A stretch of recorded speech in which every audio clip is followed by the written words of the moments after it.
Après pour l'investissement. Bon, de toute façon, moi je ne vais pas être trop long puisqu'on a déjà eu le débat il y a 3 semaines à peu près, je crois, donc, et que ça suit quand même les grandes lignes que vous nous aviez présentées. Donc j'ai eu l'occasion de les commenter, j'ai pas tellement changé d'avis. Donc on voit effectivement, comme ça a été dit, qu'il y a une explosion des dépenses de fonctionnement presque sans précédent. Des investissements qui moi aussi me paraissent lacunaires, bien qu'il faut reconnaître effectivement c'est un peu plus étoffé que la dernière fois. Et on retrouve toujours cet emprunt assez colossal avec une petite réduction à la marge, mais qui demeure à 6 millions d'euros. Et effectivement, c'est quand même bien pratique pour ne pas augmenter le taux d'imposition. On peut aussi emprunter, sauf que cette technique-là ne peut fonctionner qu'un temps. Toutefois, vous nous avez fait part du fait que vous ne comptiez pas l'appeler en totalité. Donc je rappelle qu'en commission, j'avais émis une proposition que vous aviez acceptée, qui était d'avoir le suivi peut-être trimestriel des demandes de subventions et de l'appel que vous feriez à l'emprunt afin de pouvoir contrôler cette affirmation et de voir où on en est au niveau de l'emprunt consommé réellement par la ville. Alors j'espère que vous pourrez nous transmettre cette information comme vous nous l'avez dit, puisque je rappelle qu'on est toujours en attente de certains documents, notamment par exemple, là ça concerne plutôt les investissements, mais vous nous aviez dit que vous nous transmetteriez le rapport du bureau de contrôle pour prouver que Saint-Exupéry, il n'y avait plus aucun problème d'effondrement. Je ne sais pas les autres groupes, mais moi je ne l'ai toujours pas reçu.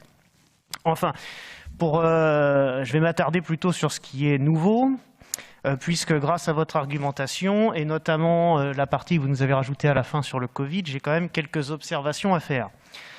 Parce qu'en fait, je pense que vous avez fait cette petite note supplémentaire pour nous justifier en fait la hausse globale des dépenses que vous nous avancez.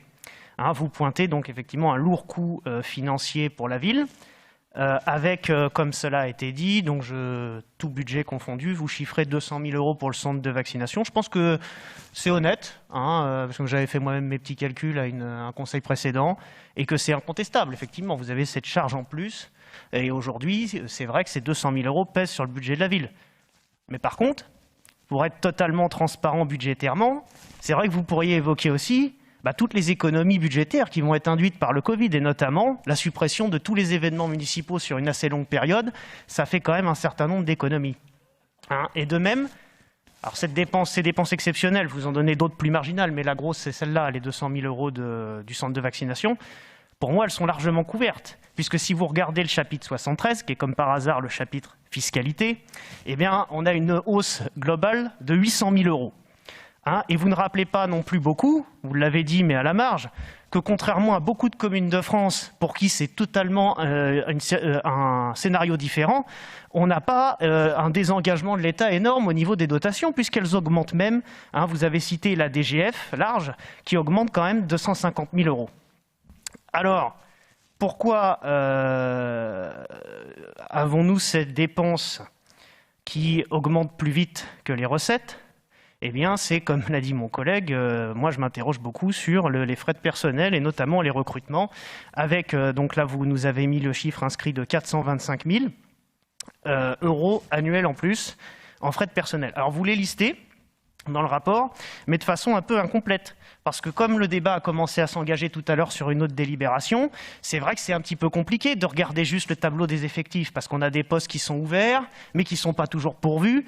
Alors, par exemple, dans le rapport, vous nous dites que vous avez embauché un directeur adjoint, mais comme il y avait apparemment un poste ouvert qui n'avait jamais été pourvu, en fait, il a été doublé, il y en a 2, il n'y en a pas qu'un seul. Donc tout est un petit peu comme ça, et c'est difficile de se faire une idée générale du nombre de recrutements. Mais heureusement, indépendamment des ouvertures-fermetures, et donc nous, ce qui nous intéresserait plus, c'est d'avoir les embauches. Alors, M. No a fait un calcul tout à l'heure, mais moi j'en ai un autre qui est basé sur les chiffres que vous nous apportez même, en page 4, et vous pourrez voir que vous nous donnez, alors c'est sur l'année 2020 uniquement, c'est vrai que ça ne prend pas en compte les 3 premiers mois de 2021, mais vous nous donnez le nombre de recrutements en 2020 et le nombre de départs de la mairie. Donc il y a un calcul assez facile à faire. On voit qu'il y a sur la période 55 départs et 80 arrivées. Donc on voit donc un solde positif. Il y a 25 personnes de plus sur l'année 2020. Donc on voit bien qu'il y a quand même une hausse du nombre de personnels, sans aller dans le détail, rien qu'en se basant sur le tableau que vous nous avez communiqué. Alors je sais bien puisque à Tismons, comme partout, mais notamment ici, on a quand même pas mal de chômage, mais bon, pour le résorber, je pense pas qu'on va pouvoir embaucher toute la ville dans la mairie. Et à mon avis, il s'agirait plus de favoriser les activités économiques. Et à mon sens, pour encourager le développement économique, il faudrait peut-être revoir notamment la fiscalité, qui est un peu confiscatoire avec son taux de 47,42% que nous avons voté tout à l'heure. Et d'ailleurs, je vous mets à nouveau en garde, puisque comme je l'ai indiqué, à ma connaissance, le taux maximum est de 54,05%. Et donc attention, parce qu'avec une hausse du fonctionnement galopante comme ça, peut-être qu'on ne sera même plus en mesure dans le futur de les augmenter pour rattraper une gestion qui aurait été un peu trop dispendieuse. Et pour finir, afin de répondre à ce qui a été dit tout à l'heure, il faut bien noter que ces impôts, en fait, le problème, c'est qu'ils touchent toujours un peu les mêmes personnes. Et moi, je suis très favorable à ce que vous avez fait en termes de pouvoir d'achat pour les cantines, puisque moi-même j'avais fait des propositions en ce sens, mais il faut reconnaître que les effets de votre aide à la cantine, ça touche sur le pouvoir d'achat de ceux qui sont les plus modestes et qui donc souvent ne payent pas en fait d'impôts.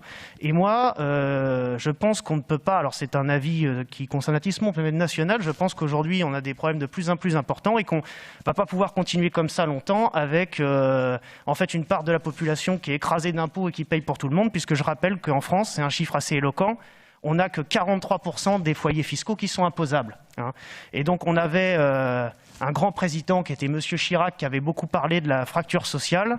Et je crois qu'aujourd'hui, elle est en train de s'aggraver avec la fracture fiscale. Et moi, je pense qu'il serait bon de faire attention à ne pas l'aggraver et ne pas l'alimenter. Voilà. Je vous remercie.